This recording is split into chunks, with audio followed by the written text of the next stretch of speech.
श्वान दंश काळजी व उपचार विषयक जनजागृती कार्यक्रम संपन्न।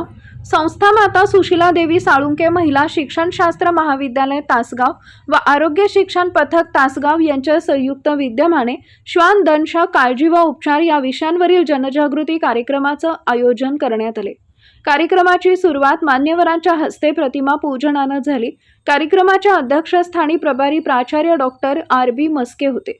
डॉक्टर नीता वरुडे यांनी श्वान दंश झाल्यानंतर तात्काळ जखम स्वच्छ धुणे, वेळेवर वैद्यकीय उपचार घेणे आणि रेबीज प्रतिबंधक लस घेण्याचे महत्त्वाचे विशद केले।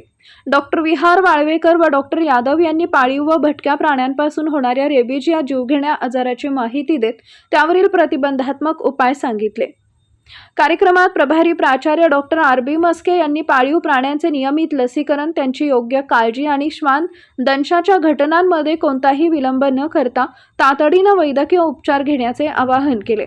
सदर कार्यक्रमासाठी महाविद्यालयातील प्रभारी प्राचार्य doctor Ratnakar Maske, doctor D T. Khajurkar, doctor Archana Chikhalikar, प्राध्यापक अंकुश पंडित, प्राध्यापक प्रमोद शेंडगे, सांस्कृतिक विभाग प्रमुख तसेच प्रशासकीय सेवक संजय कुंभार, हनुमंत वाघमारे, सुजाता हजारे, अस्मिता साळी तसेच सर्व प्रशिक्षणार्थी उपस्थित होत्या।